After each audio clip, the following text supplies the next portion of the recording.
Now I am going to talk you about the cyanotic congenital heart disease. In the previous class, I talked about the acyanotic congenital heart disease or the left to the right side.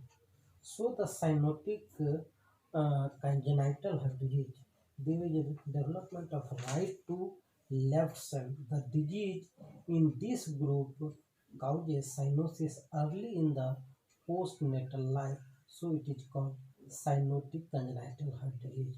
So mainly two types of the cyanotic congenital heart disease. One is the tetralogy of Fallot, which is the most common in this group, and other is the transposition of the great arteries. So the cyanotic congenital heart disease associated with a right to left shunt and distinct by cyanosis at or near the time of birth. So there is poorly oxygenated blood from the right side of the heart is introduced directly into the arterial circulation.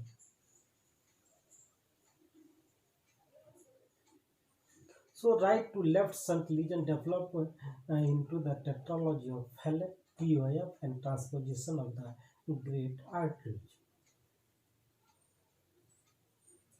So the tetralogy of Fallot. So the tetralogy of Fallot, TOF, accounts for 10% of the all congenital heart disease. It is the commonest cyanotic congenital heart disease in children above the age of 2 years, constituting almost 75% of the all blue patient. Cyanosis varies by degree of the pulmonary stenosis. So there are four components of the tetralogy of Fallot. One is the VSD, ventricular septal defect. Second is the overriding of VSD by the aorta.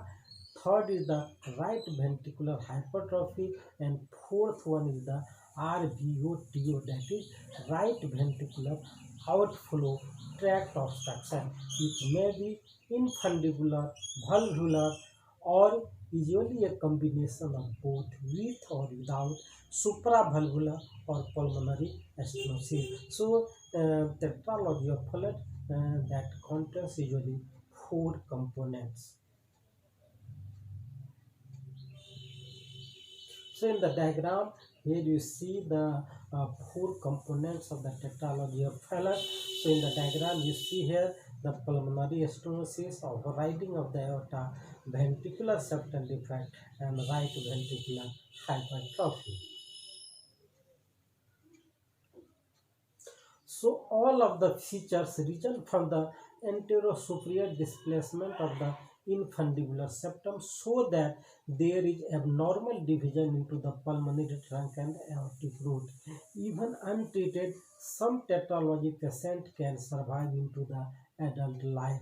Clinical severity largely depends on the degree of the pulmonary outflow obstruction.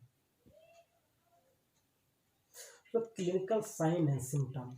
The hemodynamic consequences, so right to left shunting, decreased pulmonary blood flow and increased aortic volume. So due to the hemodynamic disturbances, so there is rapid and deep respiration, that is known as hyperapnea, increasing and long standing cyanosis, irritability and prolonged dryness of the child, decreased intensity and absence of the heart murmur.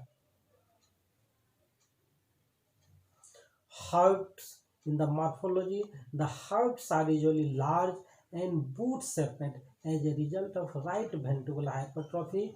Proximal aorta are usually dilated, pulmonary trunk is hypoplastic, and the left-sided cardiac chambers are normal in size, while the right ventricular wall is markedly thickened and may even exceed that of the left. The VSD lies in the vicinity of the membranous portion of the IVS, and the aortic valve lies immediately over the VSD. So that is the overriding of the aorta.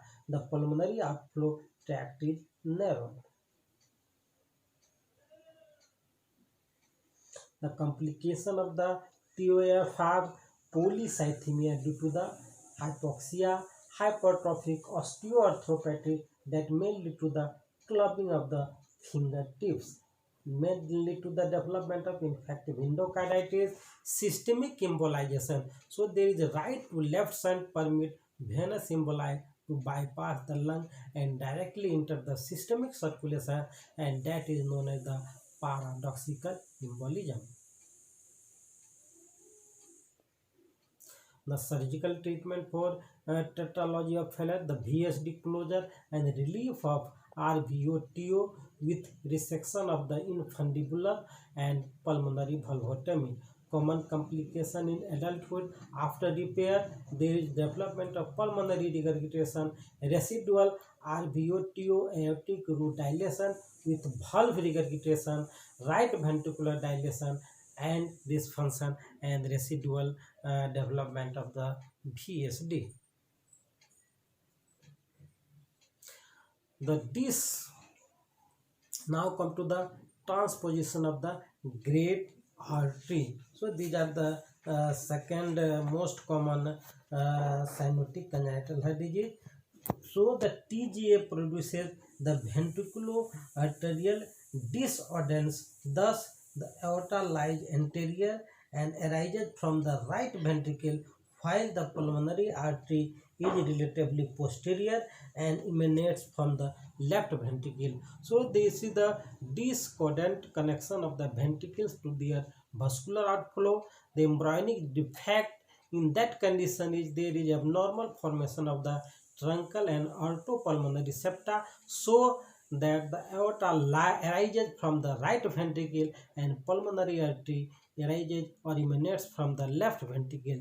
The arterium to ventricle connections are normal, so that is the concordant with the right atrium joining the right ventricle and left atrium impinging into the left ventricle.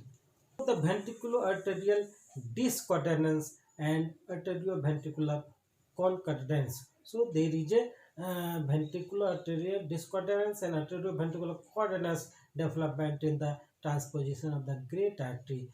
The TGA accounts for about 5% of the all congenital heart disease. Usually there is a male-female ratio is 2:1, and the functional outcome is there is separation of the systemic and pulmonary circulation. So there is incompatible with postnatal life unless a shunt exists for adequate mixing of the blood and delivery of the oxygenated blood to the aorta. So in the diagram here you see the in the right side, in left side there is a normal heart, and the left side, so there is a transposition of the great artery. Now the clinical features of TGA. So there is development of early cyanosis. The outlook of neonates with TGA depends upon the degree of the shunting, either the mild, moderate or the severe, the magnitude of the tissue hypoxia and the ability of the right ventricle to maintain the systemic pressure. The morphological changes are the abnormal origin of pulmonary trunk and aortic root, patients surviving beyond the neonatal period, and there is a varying combination of the ASD, VSD and PDA development. Right ventricular hypertrophy and left ventricular becomes atrophy. Even with the stable shunting, most uncorrected TGA patients still die within the first month of their life. Consequently, affected individuals usually undergo corrective surgery, so there is a switching the great artery within weeks of the birth. Now come to the other congenital obstructive lesions. So due to the obstruction to the blood flow at the level of the heart valves within the great vessels within a chamber. The common example of obstructive lesions are coarctation of aorta, pulmonary valve stenosis, and aortic valve stenosis or the atresia. So now come to the coarctation of aorta. In the coarctation of aorta, there is narrowing of the aortic arch that causes obstruction to blood flow. Typically, this coarctation of aorta located in the area where the ductus arteriosus insert accounts for about 5 to 8% of the all congenital heart disease. Males are predominant than the females, so and often associated with a bicuspid aortic valve, Turner syndrome in females, and Williams syndrome. So in the diagram here you see the coarctation of aorta. Now there is two types of or the two classical forms of the coarctation of aorta. One is the infantile form that is known as the preductal coarctation. There is narrowing occurs proximal to the ductus arteriosus, and other is the adult form that is also known as the postductal coarctation, in which narrowing occurs distal to the ductus arteriosus. One is the infantile type and other is the adult type. Now the pathogenesis. The mechanism of coarctation is unknown but thought to be due to the decreased blood flow across the aorta in utero, which can lead to the defects in the aorta. Another is the ectopic ductal tissue in the aorta, which can cause aorta to be pulled inwards into the coarctation. Because of the aortic narrowing, there is hypertension in the upper extremities, so there is a pulse is delay in the lower extremities. Collector circulation development causes intercostal arteries to enlarge, and these arteries then erode the ribs and causing a nosed appearance on the radiography. The clinical signs and symptoms are the mild forms detected in the adulthood. The symptoms may be the headache, nosebleeds, dizziness, tinnitus, shortness of breath, abdominal angina, leg claudication, and exertional leg fatigue and cold feet. Signs are usually the upper body systolic hypertension and lower body hypotension. 90% have systolic hypertension of the upper extremity. So there is radiofemoral pulse delay.